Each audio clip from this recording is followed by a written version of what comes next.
자, 여러분 안녕하세요. 오설입니다.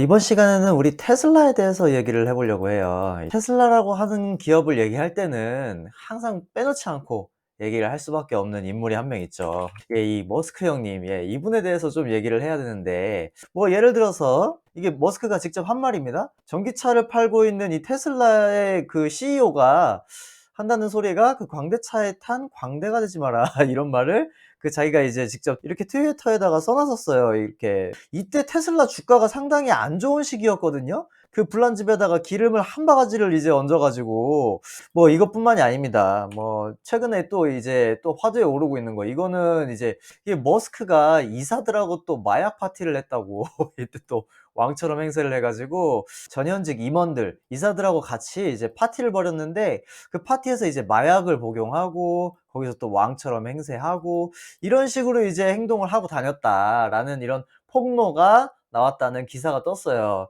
이런 기사들이 자꾸 뜨니까 한편으로는 하필 꼭 테슬라 주가가 안 좋을 때, 꼭 그럴 때 이 머스크 형님이 이렇게 뭐 말이든 행동이든 꼭 이렇게 구설수에 오를 만한 행동들이 뉴스에 한 번씩 나와요. 그죠? 자, 이게 근데 이런 것뿐만 아니라 테슬라가 뭐 이제 작년에도 12월 달에 이제 한창 추웠었죠. 그 모델 Y 후륜구동 요 차에 뒷유리가 여기저기서 막 깨지고 있다라는 제보가 막 이렇게 나왔었던 거죠. 이게 지금 이제 시대가 어느 때인데 테슬라에서 이런 게 나오냐. 뭐 이런 기사뿐만이 아니라 그 굉장히 미국의 최대 렌터카 업체라고 하는 이 허츠라고 하는 업체에서 가지고 있었던 2만 대의 테슬라 차량을 손절을 선언했다. 광활한 미 대륙을 횡단을 하려고 하다 보니까 중간에 내가 한 번씩 충전을 할 때마다 30분, 1시간씩 계속 시간을 잡아먹으니까 이렇게 손절을 했다라는 기사도 있었고, 뭐 그것뿐만이 아니라 그냥 중국 자체에서도 굉장히 그 테슬라 전기차를 많이 생산을 하잖아요. 근데 여기에서도 이제 판매가 부진하고 있다. 이제 중국에서도 많이 전기차를 생산하고 있고, 이 테슬라가 중국에서 이제 입지가 계속 좁아지는 거 아니냐. 그래서 이제 판매도 계속 부진해지고 보조금도 축소되고 이러니까 이것 때문에 이제 테슬라 주가가 또 악재를 맞아서 1.36% 정도 하락을 했다. 이 악재가 끊임없이 터지는 테슬라. 그럼에도 불구하고 우리가 이 테슬라에 대해서 왜 그렇게까지 이게 손을 못 놓고 계속해서 관심을 가지느냐. 이 테슬라는 이 AI를 이용해서 직접 자동차에 접목시켜 가지고 상용화를 해서 물리적으로 눈에 보이는 이런 가치를 창출해낸 기업이란 말이죠. 그럼 이게 수준이 어느 정도냐. 지금 이 자율주행이라고 하는 것도 굉장히 테슬라가 독보적으로 이제 뛰어나게 앞서 나가고 있는데, 여기서 한 발 더 나아가서 풀 셀프 드라이빙이라고 해 가지고 원래 있어야 될 게 없어요. 이게 운전대가 없습니다. 여기에서 앉아 있는 사람은 자기가 하고 싶은 거 핸드폰도 보고 노트북도 하고, 사실은 테슬라에서 추진하고 있는 프로젝트가 한두 개가 아니죠. 이거 여러분 아시는 것처럼 이게 옵티머스 2라고 하는 로봇인데, 이 로봇가 스스로 자세 제어까지도 하면서 스쿼트 자세를 취할 수 있는 요 정도 기술까지 올라왔다. 뭐 그것뿐만 아니라 이제 제일 크게 나온 거는 이제 요 계란, 날계란. 요 날계란을 이 옵티머스 2 로봇이 맨손으로 집어서 옮긴다. 이게 사실 굉장히 어려운 기술입니다. 자세히 보시면 이 옵티머스 로봇의 손이 사람 손 모양을 따라갔잖아요. 그죠? 응용 동작을 하나의 지수로 표현한 게 사람 손으로는 한 20 정도가 나온다고 해요. 20 정도가.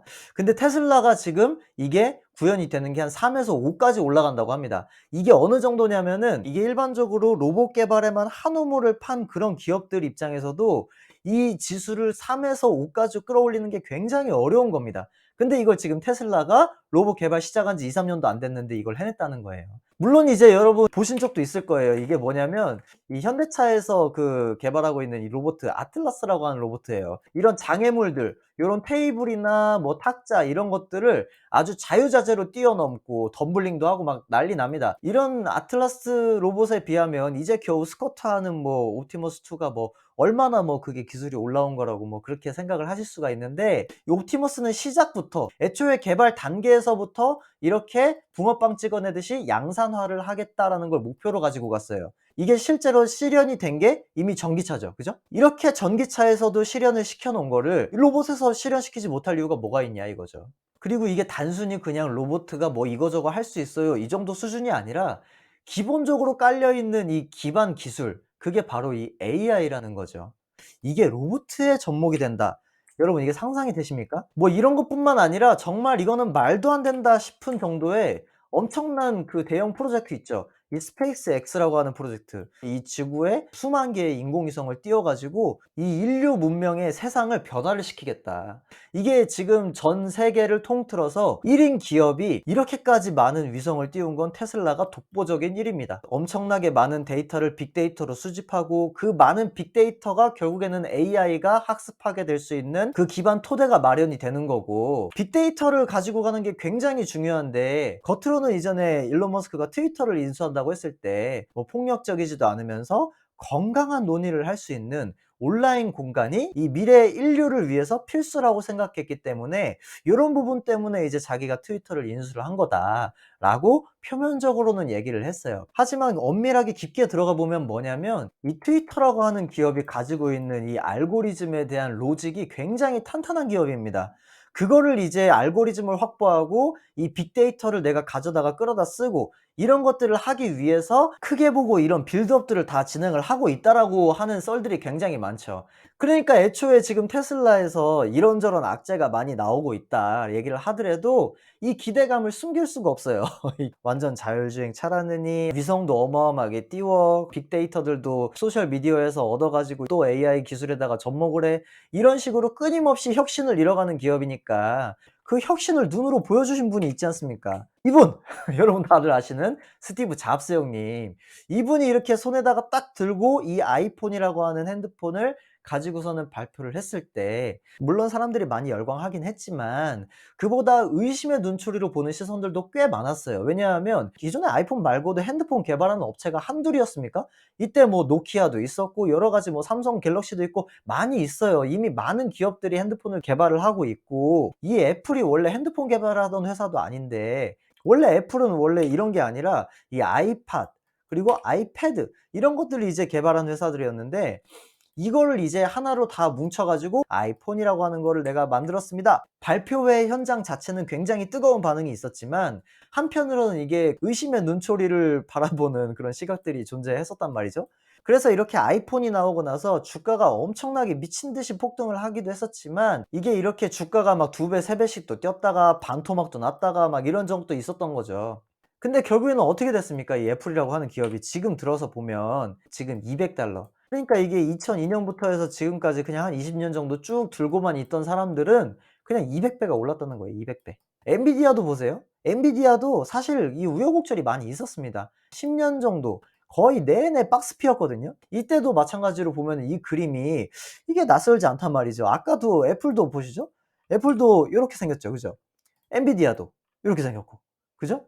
그리고 그 엔비디아가 지금 보면 요렇게 날아갔죠. 700불을 찍고 있는데, 이게 뭐 이때도 마찬가지로 지금 $1였던 게 700불을 가는 거니까 얘는 700배. 근데 지금 테슬라 어때요? 이거 어디서 많이 보지 않았어요? 자, 이거 보세요. 이게 애플, 이게 엔비디아, 그리고 테슬라. 어? 보세요. 엔비디아, 애플, 테슬라. 지금 테슬라가 이렇게 $170 정도 아니면은 $400 정도 이렇게 왔다 갔다 하고 있는 얘가, 이게 10년, 20년 지나가 가지고는 200배가 올라갈지 2000배가 올라갈지 그걸 아무도 모를 수 있다는 거죠. 그러니까 애초에 테슬라 주가가 이렇게 떨어진다 하더라도 얘가 망할 것 같다는 생각 자체는 안 들어요. 애초에 미국에서도 중국하고 패권 다툼을 어마어마하게 하고 있는데, 중국하고 전기차 시장에서 싸워서 이겨야 될 미국이 테슬라를 때리겠습니까?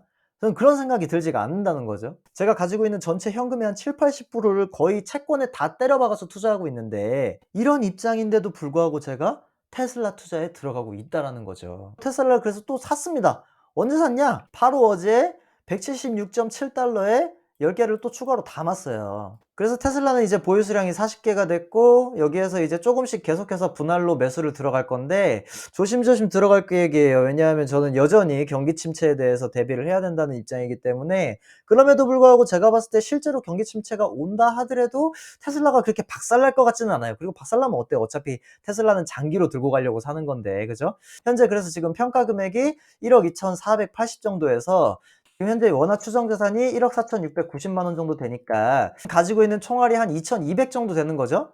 횡보하거나 조금 떨어진다, 주기적으로 계속해서 보유 수량을 늘려가면서 평단가를 낮춰야 가야겠다, 이렇게 이제 작전을 짜고 있는 상황입니다. 일단은 지금 당장은 제가 공격적으로 뭔가를 매수하거나 뭔가를 매도하거나 그러지는 않을 것 같아요. 그래서 이번 시간은 제가 이 테슬라를 장기 투자하는 관점에서 바라봤을 때 충분히 괜찮은 종목인지, 그리고 현재 테슬라의 가격과 이에 따른 시점들, 요런 것들을 좀 말씀을 드려 봤는데, 요런 것들을 이제 여러분들도 잘 참고하셔서 장기적으로 두고 천천히 이제 매수를 해 가면서 들고 가 볼지, 아니면은 내가 예전부터 이미 테슬라를 들고 가고 있었는데 이거를 내가 지금 어느 정도 현금 확보를 위해서 쪼금 이제 비중을 줄여 나갈까, 아니면은 쪼금 상황을 더 보고 계속해서 들고 갈까, 이런 것들도 한번 잘 고민을 해서 따져 보시기 바라고, 오늘 영상은 여기서 마치도록 하겠습니다. 그럼 감사합니다.